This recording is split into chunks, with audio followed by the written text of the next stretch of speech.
म्यादे और अंतड़ियों में सूजिश यानी गैस्ट्रोएंटेराइटिस, ये बीमारी वादी के कई अजला में फूट चुकी है और अब तक इसके 100 से ज़ायद केसेस सामने आए हैं। ऐसे में इस बीमारी से बचाव की खातिर महकमा सेहत ने भी एडवाइजरी जारी की है। गैस्ट्रोएंटेराइटिस असल में है क्या, ये बीमारी किन वजूहात से होती है, एहतियात और इलाज क्या है, इस सब पर बात करने के लिए हमारे साथ इस वक्त मौजूद हैं वादी के मारूफ गैस्ट्रोएंटरोलॉजिस्ट डॉक्टर मंजूर अहमद वानी साहब। अस्सलाम वालेकुम, शुक्रिया आपकी दावत के लिए। डॉक्टर साहब, सबसे पहले यही जानना चाहूँगा कि गैस्ट्रोएंटेराइटिस जो बीमारी फूट पड़ी है, ये बीमारी असल में है क्या? देखिए, गैस्ट्रो इसका मतलब होता है म्यादा और एंटेराइटिस इसका मतलब होता है अंतड़ियाँ। तो आइटिस बोलते हैं जब इसमें वर्म चढ़ता है, सूजन चढ़ती है। तो ये वर्म जब चढ़ता है दोनों चीज़ों को एक साथ, इसको हम गैस्ट्रोएंटेराइटिस कहते हैं। तो ये वर्म कैसे चढ़ता है, इसमें अगर हम देखें तो मेजॉरिटी 70% लोगों को वायरस की वजह से होता है। जो हमने देखा है नोरो वायरस है, रोटा वायरस है, एंट्रो वायरस है, बहुत सारे वायरसेस होते हैं। मेजॉरिटी वायरसेस यही होते हैं जिनकी वजह से ये सूजन होती है म्यादे में और अंतड़ियों में। उसके अलावा बहुत सारे बैक्टीरिया होते हैं, जैसे आपने सुना होगा टाइफाइड की वजह से होता है, कॉलरा की वजह से होता है, लेकिन कैम्पाइलोबैक्टर, इकोलाई, तो बहुत सारे बैक्टीरिया जो है वो ये गैस्ट्रोएंटेराइटिस करा सकते हैं। तो इस सीज़न में जो हम देख रहे हैं बहुत ज़्यादा केसेस हमारे पास आ रहे हैं। तो एक तो आउटब्रेक की शक्ल यानी वबा की शक्ल ले सकते हैं, अभी हमें बहुत उसका खदशा लग रहा है। तो उस चीज़ में एक साथ बहुत सारे पेशेंट जब आते हैं तो बहुत सारे पेशेंट्स का जो जानलेवा होने का खतरा हो सकता है। अच्छा डॉक्टर साहब, ये बताइए कि वजूहात क्या है असल में?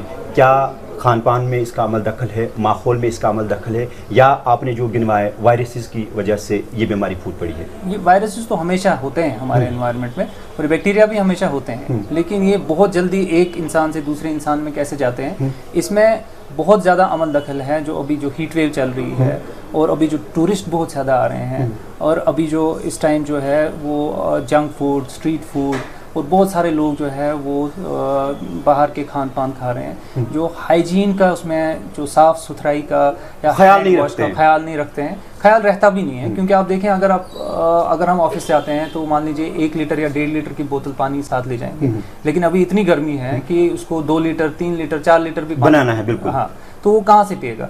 तो वो उन सोर्सेज से पीता है जो कि बिल्कुल साफ़ नहीं होते हैं, बॉयल पानी नहीं होता है। तो इस वजह से ये बहुत जल्दी फैल जाता है। और वो ऑफिस में भी या कहीं टूरिस्ट प्लेस पे भी जाता है तो वहाँ पे भी सफाई का उतना ख्याल नहीं होता है, हैंड वॉश नहीं कर पाता है और जो उसका खाने पीने का निज़ाम होता है वो साफ़ नहीं होता है, तो बहुत जल्दी फैल जाता है। अच्छा, हमारी दानिश में ये भी है कि कई सालों से ये बीमारी वादी कश्मीर में देखी जा रही है और समर सीजन में भी देखी जा रही है, इसकी वजह कुछ खास है? हीट वेव होती है, ऑलरेडी हमें जो अंदर जो फ्लूइड स्टेटस है वो कम हो जाता है, उसकी वजह से हमारा जो डाइजेस्टिव सिस्टम है वो थोड़ा कमज़ोर हो जाता है। उसकी वजह से हमें जो है सलाइवा जो हमारा है, जो हमारे मुंह से निकलता है, जो कि एंटीवायरल एंटीबैक्टीरियल होता है, जिससे हमें इन्फेक्शंस बच जाते हैं, उसकी क्वांटिटी भी कम हो जाती है। इसकी वजह से जो है बैक्टीरिया ग्रो कर जाते हैं और जो इस टेम्परेचर पे बैक्टीरिया, अगर ये वायरसेस बैक्टीरिया जो होते हैं, जैसे पानी में फॉर एग्जांपल ले लें तो उस मिकदार में तो हमेशा होते हैं कि वो हमें इन्फेक्शन नहीं कराते हैं, लेकिन इस टेम्परेचर पे वो ग्रो बहुत जल्दी कर जाते हैं और पेशेंट को बीमारी हो जाती है। अच्छा, नासाफ पानी इसमें कितनी वजह रखती है? सबसे ज़्यादा इम्पोर्टेंट वजह नासाफ पानी है। आप देखेंगे कि हर जगह जैसे भी आप देखेंगे ना, नासाफ पानी ही सबसे ज़्यादा इम्पोर्टेंट वजह है। अच्छा, इस बीमारी के फूट पड़ने की? बिल्कुल। और क्योंकि पानी तो हर कोई पीता है, वो जो जंक फूड या फास्ट फूड या जो वो स्ट्रीट फूड है वो तो कम लोग खाते हैं, लेकिन पानी तो हर किसी को पीना है और इस सीज़न में तो ज़्यादा पीना है। तो इस वजह से ज़्यादा प्रॉब्लम जो नासाफ पानी है, जो अनबॉइल्ड वाटर है, जो लोग जो है विंटर सीजन में आराम से पी लेते हैं, नलके का पानी भी पी लेते हैं या ऐसे स्ट्रीम्स का पानी भी पी लेते हैं, उनको कुछ नहीं होता। तो अहम वजह है कि गंदा पानी पीना। बिल्कुल, इस टाइम तो बहुत ज़्यादा ज़रूरी है लोगों को समझना कि आपको बॉयल्ड पानी पीना है, और अगर आप बॉयल्ड पानी नहीं पी सकते हैं, जैसे ऑफिस में है या कहीं और है, तो आपको मिनरल वाटर बोतल पीनी है। अच्छा, क्या ये बीमारी कम्युनिकेबल है? तभी तो ये वबा की सूरत ले जाती है। तो क्योंकि ये कम्युनिकेबल है, ये एक दूसरे से दूसरे को फैलती है। क्योंकि जिसको फॉर एग्जांपल इन्फेक्शन है, जैसे वायरस है, तो वायरस तो आराम से दूसरे को फैल जाएगा, क्योंकि ये फीको ओरल ट्रांसमिशन है। मतलब जो हम खाते हैं और जो हमारे पेशाब के साथ निकलता है, तो हमारे हाथ भी इन्फेक्ट होते हैं, हमारा खाना पीना भी इस वजह से इन्फेक्ट होता है।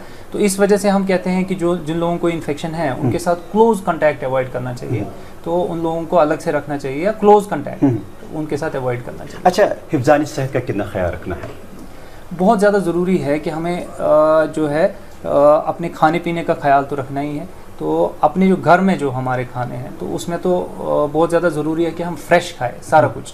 जैसे इस टाइम हम जैसे आप देखें हम ज़्यादा सैलड खाते हैं, तो सैलड में जो ऊपर का छिलका होता है उसमें जो है बहुत ज़्यादा वायरसेस और बैक्टीरिया होते हैं। तो छिलका उठा के साफ़ सफाई करके वो खाएं तो वो आपको बहुत ज़्यादा फ़ायदा देगा। इमरजेंसी हो, ओपीडी हो, बहुत ज़्यादा पेशेंट आते हैं। हर कोई पेशेंट सिर्फ यही कंप्लेंट करता है कि हमें उल्टियाँ आ रही है, लूज़ मोशन हो रही है, पेट में दर्द हो रहा है, फीवर हो रहा है। तो ऑलमोस्ट मुझे ख्याल से 50% लोग तो इसी से मुतासिर है। और इमरजेंसी में भी बहुत ज़्यादा पेशेंट आते हैं। हमारे कॉल्स, फ़ोन्स, व्हाट्सएप्स सब भरे पड़े हैं, सबको यही चीज़ें। अच्छा, ये जो एहतियात की जब हम बात करते हैं उसके बाद हम इलाज की भी बात करेंगे। एहतियात क्या बरतना है? क्या खाने पीने में तवज्जो मरकूज़ करनी है, हिफ़्ज़ानी सेहत पर ख़ास तवज्जो करनी है, पानी बॉयल पीना है, या एक दूसरे से ज़्यादा मिलना जुलना भी नहीं है? जी, ये जो मैंने बोला जो वजह है, जो आपने समझी वजह क्या है, उसी वजह को हमें समझना है और उसी हिसाब से हमें एहतियात बरतना है। जैसे सबसे इंपॉर्टेंट हमने बोला पानी से, तो बॉयल पानी पीना है। बॉयल पानी अवेलेबल नहीं है तो बोतल पानी पीना है, मिनरल वाटर पीना है। और इसी तरीके से आपको जो खाना पीना है वो फ्रेश खाना है। अभी जो सैलड है और फ्रूट्स है या रॉ वेजिटेबल्स है उनको अवॉइड करना है, ठीक है। और जो स्ट्रीट फूड्स है जो आप रूटीनली खाते हैं तो वो सारी चीज़ें अवॉइड करनी है। बाहर की चीज़ें तो बिल्कुल ही अवॉइड करनी है। अच्छा डॉक्टर साहब, ये बताइए कि क्या ये बीमारी हर उम्र के अशख़ास को मुतासिर कर सकती है? बहुत ज़रूरी सवाल है, ये बहुत इंपॉर्टेंट सवाल है। क्योंकि ये जो बीमारी जैसे मैंने बोला वायरस से ज़्यादा होता है, तो वायरस तो सेल्फ लिमिटिंग होता है, वो खुद से ठीक हो जाता है। लेकिन जिसकी इम्यूनिटी अच्छी हो, जो कि हम समझते हैं कि सारे अडल्ट्स की इम्यूनिटी अच्छी है, लेकिन उनमें से कुछ तबका जैसे बच्चे हैं तो उनकी इम्यूनिटी और फ्लूइड पहले से उनका जो अंदर में बॉडी में फ्लूइड है वो कम होता है। और जैसे ही गैस्ट्रोएंटेराइटिस उनको एकदम से फ्लूइड कम हो जाता है, उनको बहुत ज़्यादा खतरा होता है, इम्यून सिस्टम भी मजबूत नहीं होता है, तो उनको बहुत ज़्यादा खतरा होता है कि उनको ये बीमारी जानलेवा बन सकती है। ऐसे अशख़ास जो उम्र रसीदा है और जिनको ऑलरेडी बहुत सारी बीमारियां हैं, जैसे डायबिटीज़ है, किसी को किडनी की बीमारी है, किसी को लिवर की बीमारी है, किसी को छाती की बीमारी है, तो उनमें भी इम्यूनिटी बहुत कम होती है, या कैंसर की बीमारियां, तो वो लोग ये छोटा सा वायरस भी बर्दाश्त नहीं कर पाते हैं। इसकी वजह से उनको बहुत ज़्यादा डिहाइड्रेशन होती है, सेप्सिस हो जाता है। सेप्सिस मतलब ये वायरस, ये इन्फेक्शन जो है पूरी बॉडी में फैल जाता है, उनका BP डाउन हो जाता है और ये जानलेवा बन सकता है। बहुत आसान इलाज है। जैसे आप देखेंगे कि एक तो सबसे पहले पेशेंट को या जो भी इससे मुतासिर है उसको देखना चाहिए कि अपना ब्लड प्रेशर और अपना जो पल्स रेट है वो नॉर्मल है कि नहीं है, सबसे ज़्यादा ज़रूरी, ठीक है। अगर उसका ब्लड प्रेशर और उसका जो पल्स है वो नॉर्मल है, यानी नब्ज़ जो है वो नॉर्मल है, वो देख सकते हैं, आजकल सबके पास पल्स ऑक्सीमीटर है, खुद भी देख सकते हैं। अगर ब्लड प्रेशर नॉर्मल है, उसको चक्कर नहीं आ रहा है, उसको बुखार नहीं है, उसको सर में दर्द नहीं है, तो ये ऐसे पेशेंट बिल्कुल घर में ठीक हो सकते हैं। कुछ नहीं करना है, सिंपल पानी जो है वो ज़्यादा पीना है, ORS पीना है, लस्सी, नींबू पानी, ये सारी जो है वो सारी चीज़ें पीनी है। तो जैसे फॉर एग्जांपल वो दिन में 10 बार जैसे वो वॉशरूम गए तो 10 बार उसको 10 गिलास जो है ORS पीना है, तो वो जो है ये बीमारी जो है 1 या 2 दिन में 3 दिन में ठीक हो जाएगी, जो इम्यून कम्प्लीटेड है, यानी जिनकी इम्यूनिटी बिल्कुल ठीक है, ठीक है। लेकिन जो लोग उल्टियाँ कर रहे हैं, पहले से उल्टियाँ कर रहे हैं, तो उनको हम फ्लूइड कैसे देंगे? बिल्कुल, ठीक है। या किसी को बुखार है, या किसी का BP कम है, या किसी को सर में दर्द है, या कोई बात ठीक से नहीं कर रहा है, तो उन पेशेंट्स को बहुत जल्द जो है हमें इमरजेंसी में पहुंचाना है। बहुत आसान इलाज है, उनको जस्ट फ्लूइड लगाएंगे, उनको जस्ट जो है हम IV फ्लूइड लगाएंगे, वो बहुत जल्दी ठीक हो जाएंगे। और किसी पेशेंट को हमें एंटीबायोटिक्स की ज़रूरत पड़ती है जो बहुत रेडिली अवेलेबल है।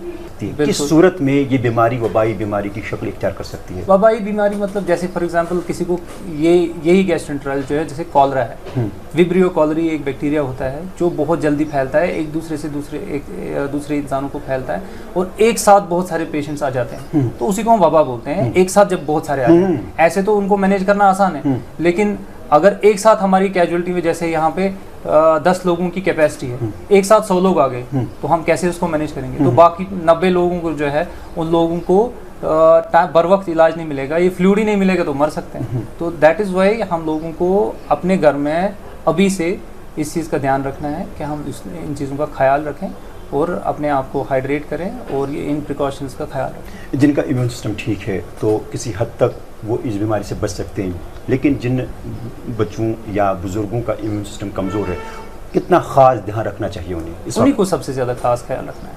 उन्हीं को जो है ख़ास तौर से पानी, जैसे बच्चे तो देखते नहीं हैं, वो तो हर किसी चीज़ को हाथ लगा सकते हैं। जैसे अभी स्कूल जा रहे हैं तो वहाँ प्यास लग गई तो क्या करेंगे, वहाँ बॉयल वाटर तो उनके पास वही जो 1 लीटर या ज़्यादा से ज़्यादा 1 लीटर की बोतल साथ में होती है, तो बहुत मुश्किल है उनके लिए। उनको ख़ास ख्याल रखना है, पेरेंट्स को ख़ास ख्याल रखना है कि उनको पानी जो है पूरा बॉयल वाटर उनको साथ में देना है।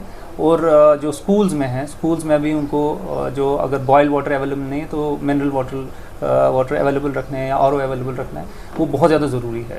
और ऐसे ही जो हमारे इम्यून कम्प्रोमाइज्ड पेशेंट्स हैं तो घर में भी वो उनको बॉयल वाटर ही देना है। तो इसका मतलब है कि खान पान और पानी पर ख़ास ध्यान रखा जाना चाहिए।